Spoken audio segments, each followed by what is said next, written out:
Formidable Milan AC, digne de l'Ajax et du Real, les stars de Berlusconi triomphent en Coupe d'Europe. Le Macra est mort, vive le Racing de Paris.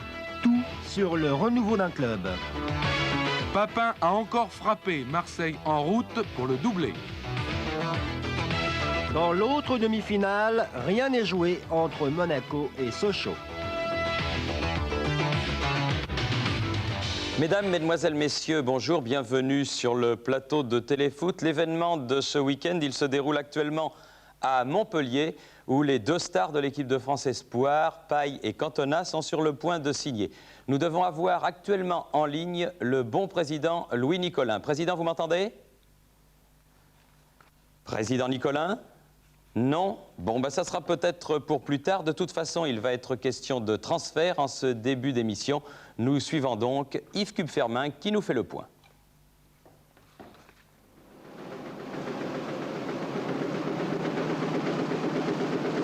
Après un grand calme, le marché des transferts commence à s'animer, même si sur les 40 joueurs de première division en fin de contrat, quelques-uns seulement ont signé pour la saison prochaine. C'est le cas de Daniel Zverev, qui quitte le PSG pour la Paillade Montpellier, où il devrait rester 4 ans. Joseph-Antoine Bell n'aura passé qu'une saison sous les couleurs de Toulon. Il sera bordelais pour 3 ans, avec la lourde tâche de faire oublier Dominique Dropsy. Annoncé à Marseille il y a une semaine, sa fête Suzik a tranché. Le dribbleur franco-yougoslave reste au Paris Saint-Germain pour 2 ans encore. Le plus étonnant, c'est qu'il y retrouvera Tomislav Ivic, l'entraîneur yougoslave, qui a décidé lui aussi de prolonger son expérience parisienne pour une saison. Tomislav Ivic qui pourra compter sur les services de Daniel Bravo, celui que l'on a surnommé le Petit Prince du Ray, quitte l'OGC Nice pour le Parc des Princes. Normal. Toujours à Paris, Vincent Guérin n'aura même pas besoin de déménager puisque son transfert le conduira du Matra Racing au Paris Saint-Germain. Vous l'avez aperçu sur l'image de début, Didier Casini quitte Toulouse pour retourner en Lorraine, au Football Club de Metz. Enfin, dans le cadre de la vente des joueurs du Matra Racing, Jean-Luc Degon est l'un des rares à avoir déjà trouvé preneur. Il jouera à Bordeaux la saison prochaine. Revenons donc à l'actualité de football de cette semaine. C'était évidemment les demi-finales aller de la Coupe de France. Jeudi soir, vous avez peut-être pu suivre en direct Marseille contre Auxerre. L'envoyé spécial de Téléfoot, c'était Martin Zara. Champions de France depuis une semaine, les Marseillais ne veulent pas en rester là. La Coupe de France leur tend les bras. Paris d'ores et déjà réussi pour Tapi, mais aussi pour Gilly, dont c'était la première année d'entraîneur à ce niveau. Sans l'appui de son public et de toute une ville, l'OAM aurait-il pu en arriver là? Question qui restera sans réponse, car Marseille est la seule ville de France folle de foot. 14h30 jeudi dernier, le match est dans 6 heures et dans le virage sud, les premiers supporters sont déjà là. Des supporters d'un genre un peu spécial. Ils sont uniques en France, ils s'appellent Ultra, Fanatic ou Winners. 3 groupes organisés à l'italienne. Depuis 72, le public a bien changé. L'ambiance également. L'ambiance partait des tribunes gagnées, c'était beaucoup les dockers qui faisaient partir l'ambiance. Elle faisait le tour par le virage au nord qui était le virage le plus chaud, passait par les Jambois et revenait dans le sud. Ce public marseillais a mauvaise réputation, ainsi le virage sud est particulièrement surveillé. Les ultras réfutent pourtant cette étiquette de violence qu'on leur prête continuellement. Les incidents de Cannes en mars dernier n'ont rien arrangé. Ultra, Fanatics et Winners n'y sont pour rien, c'est eux qui le disent. Ils refusent l'amalgame, ces incidents sont l'œuvre d'éléments incontrôlés. Dans certains endroits, on dit que nous sommes violents, alors que c'est pas vrai. Et nous pourrons vous le faire voir encore ce soir. Nous sommes un public chaud et nous sommes là pour le spectacle, pour encourager notre équipe et pour lever la violence, comme certains le disent, dans toute la France. Voilà. Jeudi, en effet, ils ont été irréprochables. Le virage sud était le seul à afficher complet. Ce sont eux qui, tout au long du match, ont créé l'ambiance. Une ambiance typiquement transalpine. Le public répond aux sollicitations de ses leaders, chargés de faire monter l'ambiance.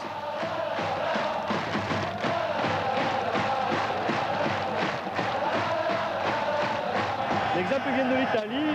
Bon, au début, on a continué sur les Italiens. Bon, maintenant, c'est fini. On veut plus de cette image de l'Italie. Maintenant, c'est Marseille, tout pour Marseille. Les jours qui précèdent les matchs, les ultras qui sont 4 à 500 préparent une animation pour avant la rencontre. Jeudi, ainsi, 4000 ballons bleus, blancs, rouges ont été distribués pour fêter le titre de champion. 1989 restera une date dans l'histoire du club. La communion entre joueurs et spectateurs est totale. Si les premiers sont champions sur le terrain, les deuxièmes le sont assurément dans les tribunes. Difficile donc de ne pas se surpasser dans une telle ambiance. Jeudi, les spectateurs du virage sud ont été gâtés. L'attente n'a duré que 11 minutes.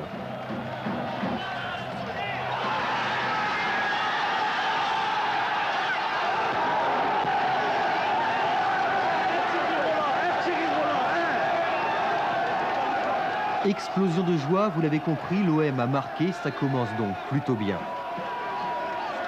Un centre de Leroux, une tête de Papin, JPP, le chouchou du public. Alors le virage sud chavire.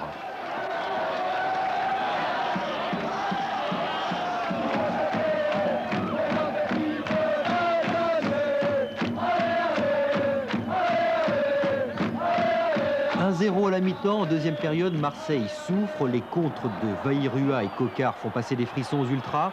L'OM, c'est vrai, ne joue pas très bien. Alors le rôle des supporters est primordial pour soutenir ses joueurs.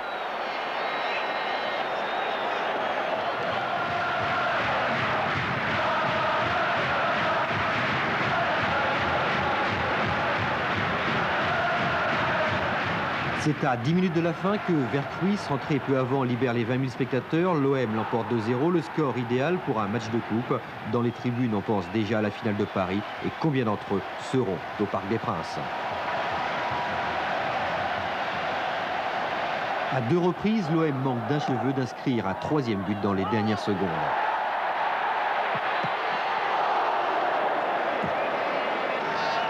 Et après la fin du match, quand le stade se vide, le virage sud chante toujours.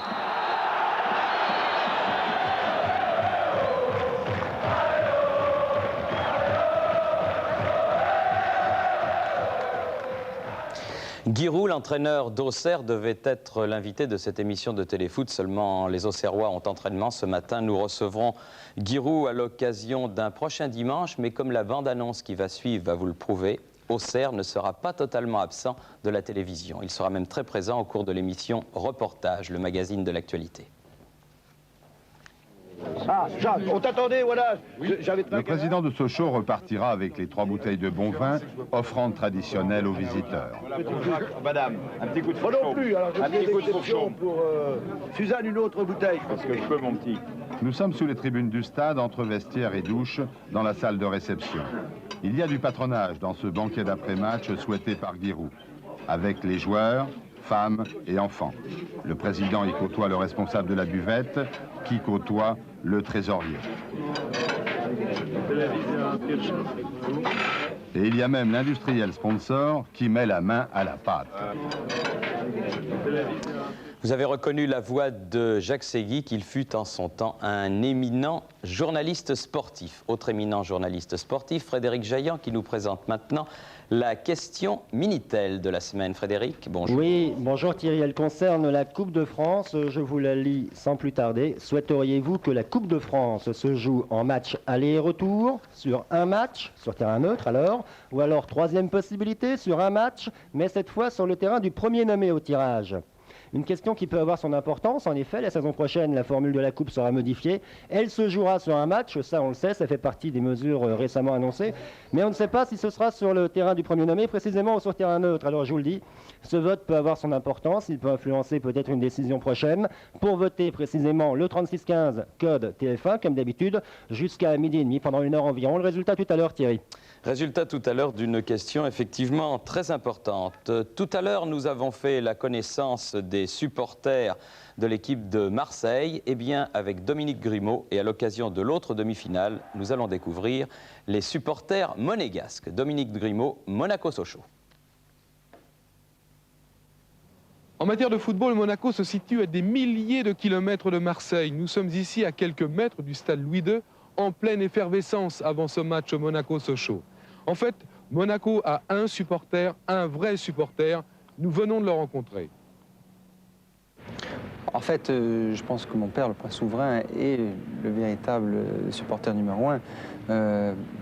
Moi, j'assiste peut-être à plus de rencontres que lui au cours de l'année, mais je pense que nous sommes avant tout, lui et moi, bien sûr, des supporters, mais nous sommes aussi un petit peu les conseillers. Alors précisément, votre relation avec l'ASM repose sur quel type de rapport ? Sur des rapports évidemment étroits et même je pense amicaux. Je pense que nous sommes là, bien entendu, en tant qu'amoureux du football, mais aussi en tant que dirigeant, si vous voulez, officieux, et qui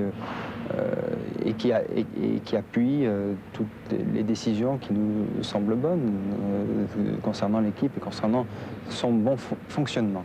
Comment suivez-vous les matchs de l'ASM depuis votre loge princière? Vous vous sentez investi d'une mission particulière ou vous réagissez comme un supporter, j'ose le dire, moyen? Si vous voulez, j'essaye de réagir le moins possible, puisque je suis tenu quand même à avoir une certaine tenue, justement. Mais je vis un match assez intensément et assez passionnément. Je pense que, je ne sais pas, vous souhaitez nous observer ce soir, alors peut-être que vous vous en rendrez compte. Quel est votre plus beau souvenir se rapportant à l'histoire de l'ASM?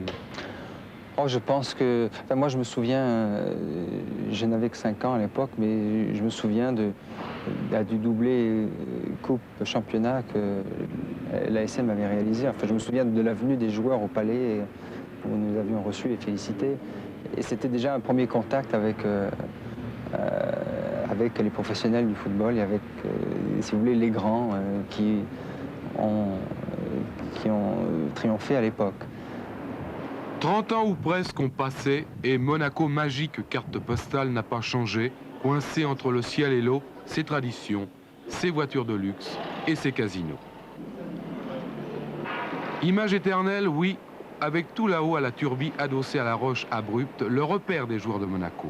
Silence, ne pas déranger, les monégasques sont au travail. On se demande toujours comment ils peuvent y mettre du cœur et de la conscience professionnelle, tant cet endroit paraît coupé du monde. Je dirais en gros, chez nous, la motivation ne peut venir que de l'intérieur du groupe, des joueurs eux-mêmes, de l'entraîneur, des dirigeants, et qu'à Marseille, il y a une motivation supplémentaire qui peut venir de l'extérieur, mais qui peut aussi être négative dans les périodes difficiles. Ce matin-là, pour les voir, elle était présente, la belle inconnue, avec un cadeau dans la main. Pour qui le cadeau, on ne vous le dira pas. Plus loin, un autre supporter. J'ai fait plusieurs clubs, mais tous les joueurs de Monaco sont vraiment super. En tout, ouais, c'est vrai. Plusieurs clubs, c'est-à-dire? J'ai fait Nice, Cannes. Je suis allé un peu à Toulouse pour voir, mais bah, les plus gentils, les plus sympas et le plus beau jeu que j'ai vu, c'est Monaco. Pour l'anglais athlète, en tout cas, c'est la belle vie. Ils sont professionnels, hein? Sauf beaucoup avec 70 000. Oh, 10 000, le même. Pareil pour moi. Athlète blessé ne jouera pas ce soir, José Touré non plus. Tous les deux roulent tranquilles vers des jours meilleurs.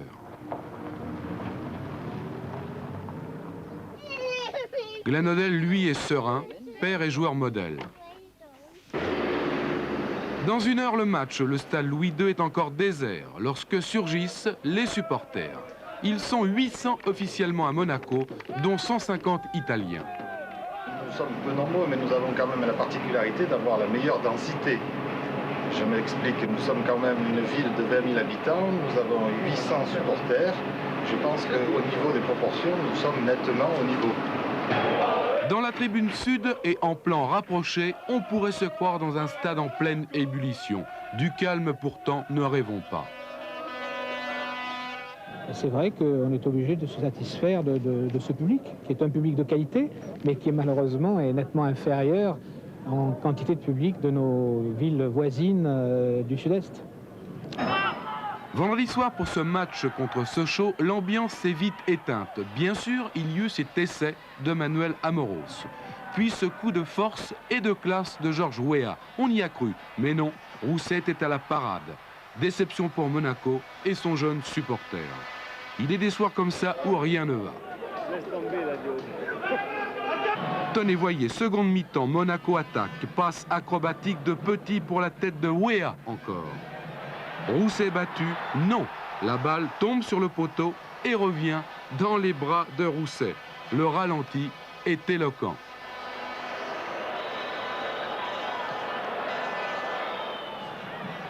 Finalement, Monaco devra à Ettori, capitaine irréprochable, de ne pas avoir perdu face à Sochaux et face à l'ADA qui, ici, échoue 2 fois. Ettori qui ne veut pas croire que Monaco n'ira pas à Paris. Je pense que bon, 0-0, c'est pas un bon, mais c'est pas un mauvais résultat non plus. Disons qu'un match nul avec des buts, là-bas, on est qualifié. 0-0 donc pour un match plutôt terne, mais Monaco s'en remettra vite. Ici, plus qu'ailleurs, le football reste le fait du prince, qu'il soit souverain ou héréditaire. Nous verrons Dominique. En ce qui concerne le Matra Racing, le dernier tour de piste, ce sera pour mercredi à l'occasion de la dernière journée à Toulouse. Ensuite, le Matra Racing aura vécu, mais le Racing, du moins nous l'espérons, Jean-Michel Bello continuera à vivre. C'est important pour le club, mais surtout pour les joueurs qui sont sous contrat. C'est important pour les joueurs parce que les joueurs, finalement, aujourd'hui, se retrouvent dans la situation d'employés d'une société qui déposerait son bilan et les joueurs, bien sûr, plus qu'autres encore, ne savent pas trop ce qu'ils vont devenir. Plus que les autres, parce que le football, c'est bien sûr du sport, ça fait appel à un dépassement de soi-même. Il est encore plus difficile donc pour ces gens-là que pour tout employé de se retrouver dans une situation aisée actuellement. Donc je vous propose de suivre un petit reportage qui fait le point sur la morosité de ces joueurs du Matra et puis également sur le Racing Club de France qui deviendrait le Racing Club de Paris la saison prochaine, d'autant plus si le club reste en Division 1. L'extrême jeunesse n'avait jusque-là, comme ses petits camarades, que 3 préoccupations dans sa courte existence. Le jeu, l'école et le football. Le jouet football. D'ailleurs, ils avaient choisi leur couleur, ce serait le Matra et rien d'autre.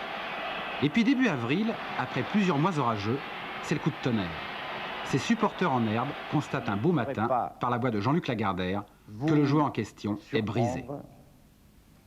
Matra va arrêter son engagement dans le football. Fini donc la fête, plus beau le jouet, pas rentable, poubelle. Depuis, ces gamins n'ont plus de rêve. Quant à leurs idoles, elles évoluent entre le stress, le spleen, l'attente, tout en finissant plutôt mieux qu'elles ne l'avaient commencé, un interminable championnat marathon. Et puis, le bruit commence à circuler. Un bruit insistant, le Racing Club de France, sous le label Racing Club de Paris, serait repreneur. Depuis à Rueil où s'entraîne le Matra, chacun est donc attentif. Mais mercredi dernier, les joueurs attendaient toujours de savoir ce qu'il en était vraiment, sans que quiconque ne puisse leur donner ne serait-ce qu'une bride d'explication. Pour nous professionnels, la seule idée en tête, c'était de rester en première division, mais c'est aussi se demander rester en première division pour qui? Soit disant que le Racing derrière reprendrait tout ça en main, sérieusement, avec des gros sponsors et tout. Mais nous, aujourd'hui, on est au courant de rien. Rendez-vous est donc pris avec le président du Racing Club de France, qui immédiatement se veut rassurant. Un club comme le Racing a 107 ans d'existence, joue au football depuis sa création. Nous avons été la première section professionnelle quand le football professionnel est venu en France. Il y a une histoire d'amour profonde entre le football et le Racing depuis toujours. Et quand on a la chance de pouvoir avoir une place au haut niveau, ce qui est le cas à l'heure actuelle, et souhaitons que mercredi soir ce soit concrétisé par un maintien en première division d'une manière éclatante, on n'a pas le droit vis-à-vis du sport français de capituler en race campagne quand on est le Racing Club de France. Des solutions ont donc été envisagées pour pallier ce jet de l'éponge prématuré de l'Empire Matra et repartir sur des bases plus saines, sur des rapports plus conviviaux, plus collectifs. Car si l'on se réfère au dire des principaux intéressés, qui sont tout de même les joueurs, eh bien c'est l'occultation de cet aspect famille, club, qui explique en partie ce gâchis de la version Matra. La vérité, il faut la laisser aux joueurs. Il faut d'abord recréer, il faut remettre des nouvelles structures, il faut remettre un certain dynamisme dans le football, une certaine volonté de réussir, mais d'abord ça commence par créer un club. Et un club, c'est au niveau des joueurs, il faut créer une communication, il faut créer un état d'esprit. Je crois que pour recréer un club, ça ne commence pas par avoir beaucoup d'argent. Il faut d'abord mettre des joueurs en place, il faut mettre une équipe, il faut mettre un staff technique, il faut mettre des gens qui ont cette notion du terrain. Le terrain, le club, le groupe. C'est donc vers cette direction que le Racing semble aujourd'hui s'orienter, avec non plus la lourdeur d'un sponsor unique sur le club, mais la création d'un puissant partenariat qui fera corps sous le label Racing Club de Paris. Mais nous avons pensé que c'était plus sain de réunir plusieurs personnes autour d'un même projet que d'en avoir qu'une qui, soit est tentée de devenir trop pesante par rapport à l'entité club, soit que pour des raisons qui lui appartiennent, elle est appelée à disparaître ou à s'arrêter, et on se retrouve à ce moment-là isolés. Comme aujourd'hui. Comme aujourd'hui. Donc un partenariat multiple. Nous serons obligés de partir doucement et de repartir doucement. Nous devrions, pour prendre une image, ce qui serait le souhait du Racing, ce serait d'avoir un partenariat de grandes entreprises qui se réunirait autour d'un projet dont l'équipe pourrait être du niveau de Sochaux ou Auxerre. D'après ce que l'on me dit, un budget de fonctionnement de l'ordre de 50 à 60 millions de francs paraît raisonnable. Bon. Il est certain que la première année, les fonds nécessaires sont un peu plus importants puisqu'il s'agit de constituer une équipe. Tu bloques bien à chaque flot. Hein. Comme les autres, Luis Fernandez, qui, soulignons-le au passage, semble avoir totalement récupéré, Fernandez donc serait éventuellement intéressé, en sachant tout de même au départ que son salaire serait inévitablement revu à la baisse. Si demain je devais gagner beaucoup moins, eh ben, l'essentiel c'est que je puisse m'exprimer, que que mes qualités se retrouvent, même si je dois gagner beaucoup moins. C'est pas ça qui va dicter ma décision d'aller quelque part. Mais il n'y a pas que les vedettes du club, il y a aussi tous ces jeunes qui viennent du centre de formation et qui, plus encore que leurs aînés, sont dans la plus totale expectative quant à leur avenir immédiat. Je crois que les jeunes se posent la question, aussi ils ont peur parce que dans 8 jours c'est les vacances, et puis pour nous les vacances, surtout après la saison qu'on a passée, on n'attend plus que ça, et je crois qu'eux avant nous se demandent exactement ce qu'ils vont faire. Aujourd'hui on n'est pas rassurés, on ne voit plus personne, on parle du maintien ne serait-ce que d'un match nul à Toulouse, mais y aller dans quel état d'esprit? Nous avons l'assurance de la part de Jean-Luc Lagardère que la règle du jeu sera respectée parfaitement. C'est-à-dire qu'il y aura quelque part priorité, bien entendu, au Racing par rapport à tout autre club pour soit continuer les contrats en cours, soit donner un contrat à des joueurs qui ne sont pas encore sous contrat. Vis-à-vis des instances du sport, la Fédération française de football et la Ligue, il est absolument indispensable que le Racing dise à ces autorités, nous avons réussi, malheureusement nous n'avons pas réussi. Le nombre de chances de part et d'autre? 9 chances sur 10 de réussir. Donc les joueurs du Matra Racing, lorsqu'ils rentreront sur le terrain face à Toulouse en milieu de semaine prochaine, sauront si oui ou si non, il y a de bonnes chances pour eux d'être éventuellement ressollicités pour la saison prochaine. Et il est une évidence également, c'est que si le Racing, comme je le souhaite, reste en première division, les conditions pour réaliser dans les meilleurs délais les souhaits de tout le monde sont largement amplifiés par un maintien en première division. Le souhait que nous formons, c'est de dire oui, d'abord, et très vite. C'est tout ce que je peux dire. Mais tout passe évidemment par un bon résultat à Toulouse mercredi prochain. Un dernier mot, Jean-Michel Oui, Bello. nous en saurons plus, le président Danet vient de le dire, dans 24 ou 48 heures, mais d'ores et déjà, des noms circulent. On parle de Gérard Gilly, on parle de Jean Fernandez pour entraîner donc la nouvelle version du Racing Club de Paris. Et puis un mot également sur la société AOG Sportif qui serait constituée pour pallier donc le jet de l'éponge du Matra. Dans cette société, il y aurait plusieurs partenaires, le président Danet vient de le dire, des partenaires financiers certes, mais également la participation sans doute d'un très grand club européen. Vous le connaissez ? Je n'ai pas encore le nom, on le saura dans les 24 ou 48 heures. Très bien, Jean-Michel, merci. C'était une enquête complète et je crois qu'il est important pour tout le football français que le Racing, qu'il soit de Paris, mais que le Racing, en tout cas bleu ciel et blanc, continue. Voilà, il y a eu dans le domaine du football, c'est la dernière journée mercredi prochain, on l'a assez répété, une grande révélation. Elle nous est venue de Caen. Il s'appelle Fabrice Divert. Bernard Renault l'a rencontré, il a de la chance. La semaine passée, c'était le plus grand président du football européen, M. Berlusconi. Aujourd'hui, c'est Fabrice Divert, la révélation numéro 1 du football français.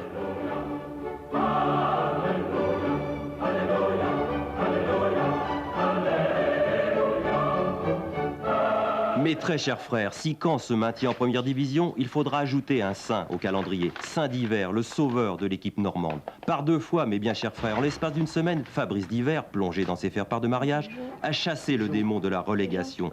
Redescendu sur terre, Saint Divert nous est apparu dans toute sa candeur. faire ce que je fais cette année en Division 1, je crois que ça relève un petit peu du rêve. Puis c'est un petit peu un conte de fées. Je crois que l'année dernière, si on m'avait posé la question l'année prochaine, tu marqueras 14 buts en Division 1, j'aurais dit bah, c'est vraiment bizarre. Hein. Je crois que j'aurais pas cru du tout. Hein. Auparavant, il y avait un entraîneur qui me faisait, je ne vais pas dire pas confiance, parce que ce que je faisais à l'entraînement, c'est un petit peu ce que je réalise cette année en Division 1.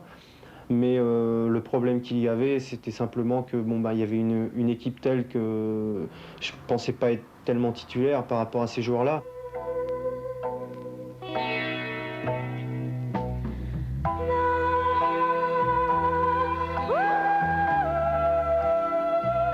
Cette année, tout marche bien. Je crois que les joueurs me font confiance. Donc à partir de ce moment-là, on est un petit peu plus libre sur le terrain et on tente beaucoup de choses. Hélas, mes frères, les Saints eux aussi ont des faiblesses, c'est humain. Fabrice Divert se mariera donc le 3 juin avec Guylaine. Petit problème, un mariage, ça coûte des sous. Il faut donc penser à la signature de son premier contrat professionnel, car Divert est encore stagiaire. Et dans notre bonne ville de Caen, on n'entend pas du tout se séparer de lui. Pour le club, ça serait grave cette année de le laisser partir, parce que j'estime qu'en perdant Fabrice, on ferait 2 pas en arrière au même moment où on construit notre club pour en faire un des bons clubs du championnat de France de première division. Vous seriez heureux de gagner combien?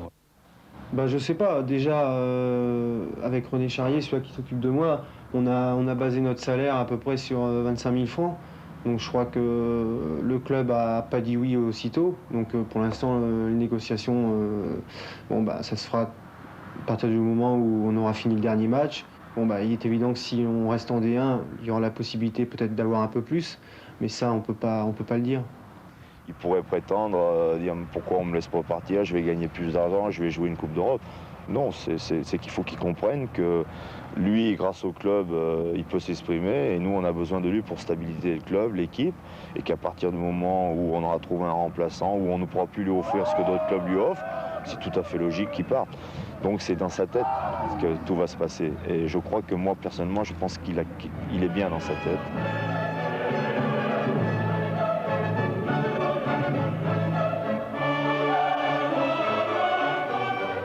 Et Michel Platini a certainement un œil sur ce Fabrice Divert.